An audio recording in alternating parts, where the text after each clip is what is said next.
میں کیسے آپ کو یہ بات پتہ ہے کب تک لاش لٹکی رہی؟ اگر دل کے کانوں سے آپ سنیں گے آپ کو پتہ چلے گا رسول اللہ کے خاندان نے دین کے لیے کتنی قربانیاں دی. توجہ رکھ لیجیے، میں بتاؤں گا جملہ آپ سنیں گے آپ کو پتہ ہے. ادھر دیکھیں، امام زید کی لاش کو، توجہ دیکھیں، امام زید کی لاش کو 4 سال 2 مہینے 28 دن تک چوک کے اندر لٹکائے رکھا. کتنے؟ 4 سال 2 مہینے 28 دن تک. ہے کون؟ حسین کا پوتا، علی کا بیٹا، اور چوک میں لاش لٹکی ہوئی ہے.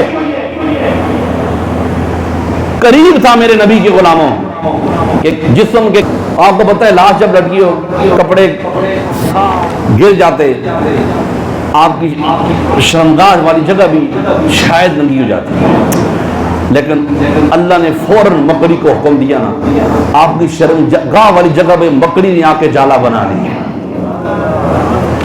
یہ قصے کہانیاں نہیں ہیں، تہذیب الکمال سب سے اتھینٹک کتاب ہے.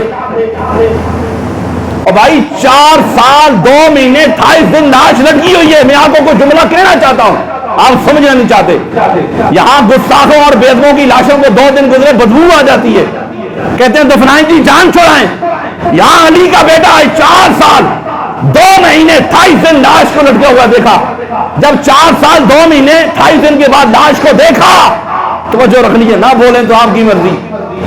لوگ کہتے ہیں خدا کی قسم جب ہم نے 4 سال کے بعد امام زید کی لاش کو دیکھا ایسے محسوس ہو رہا تھا زید کا آج رات ہی وصال ہوا ہے. کیسا لگ رہا تھا؟ ایسا لگ رہا تھا آج رات کو بھی. اچھا وہ جو سیکورٹی گارڈ میں مور تھے نا، لاش کو کوئی اتار کے لے نہ جائے، تو وہ رات کو امام زید کا سر کعبے سے ادھر پھیر دیتے.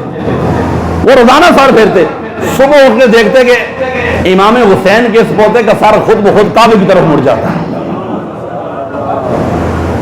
اچھا بڑی قابل غور بات دے رہا ہوں، خواب میں بعض بزرگوں نے رسول اللہ کو دیکھا. سننا ہے اس بات کو، دل پہ ہاتھ رکھے. صحیح کتب کے اندر یہ رواج صحیح سند کے ساتھ موجود ہے. ادھر دیکھنا، بہت سارے بزرگوں نے رسول اللہ کو خواب میں دیکھا. میرے آقا امام زید کی لاش کے ساتھ پشت کے ساتھ ٹیگ لگا کے کھڑے ہیں، پشت کے ساتھ ٹیگ لگا کے کھڑے ہیں، اور حضور ایک جملہ فرما رہے ہیں، ہاکذا تفعلون بولدی. اور میری امت میرے جانے کے بعد میری اولاد کے ساتھ تم یہ کر رہے ہو کیا؟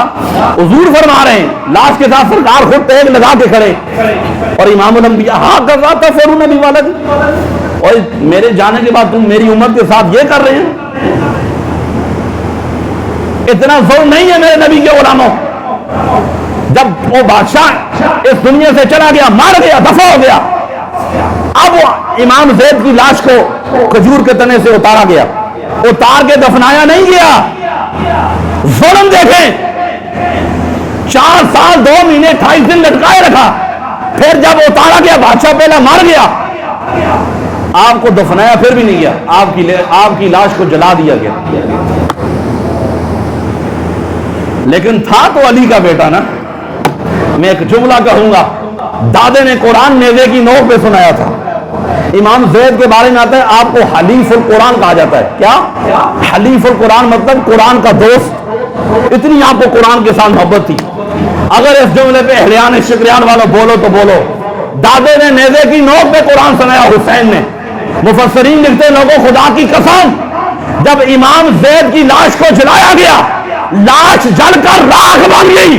فرمایا لوگوں اللہ کی عزت کی قسم بس جلی ہوئی راکھ سے بھی قرآن کے پڑھنے کی آواز آ رہی تھی.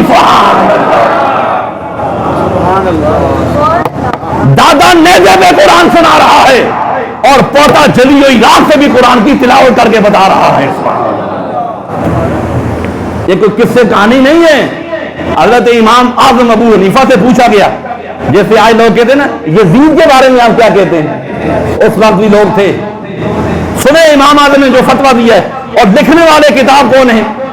میرے پاس پوری کتاب ہے، آپ ایک بار پڑھیں. یہ گلدستہ اہل بیت مولانا طارق جمیل صاحب نے لکھی ہے، اس لیے ان کی کتاب کے حوالہ دے رہا ہوں۔ بعض لوگ کہتے ہیں سنیوں نے اپنی طرف سے یہ باتیں بنا لی ہیں، آپ نے خود لکھا، مولانا طارق جمیل صاحب سب جانتے ہیں۔ انہوں نے یہ جملہ انہوں نے کہا، لوگوں نے امام اعظم ابو حنیفہ سے پوچھا آپ کیا کہتے ہیں؟ زید نے حکومت کے خلاف بغاوت کی تھی، آپ انہیں باغی سمجھتے ہیں؟ ایک جملہ بولا امام اعظم ابو حنیفہ نے، سنیں جملہ کیا تھا، فرمایا سنو میں تمہیں کہتا ہوں، میں کیا خروج ہوں یدائی خروج رسول اللہ یوم بدر، اللہ فرمایا مجھ سے فتویٰ لیتے ہو، میں زید کے جہاد کو اس طرح سمجھتا ہوں، زید کا جہاد کے لیے نکلنا ایسا ہے جیسے رسول اللہ کا بدر میں کفار کے خلاف نکلنا ہے۔ یہ کون کہہ رہا ہے؟ امام اعظم ابو، فتویٰ امام اعظم ابو حنیفہ دے رہے ہیں کہ جس طرح آپ خود اندازہ لگائیں یار، اگر امام زید کے قاتلوں کو، اگر امام زید کے قاتلوں کو لوگ کہتے ہیں امام اعظم ابو حنیفہ خاموشی اختیار کرتے ہیں، یہ کرتے ہیں فلاں کے بارے میں نے کہا اگر امام اعظم ابو حنیفہ حسین کے پوتے کے قاتلوں کو بدر کے کفار جیسا سمجھتے ہیں تو وہ امام اعظم حسین کے قاتلوں کو کیا سمجھتا ہوگا؟ بات کو سمجھو، یہ ویسے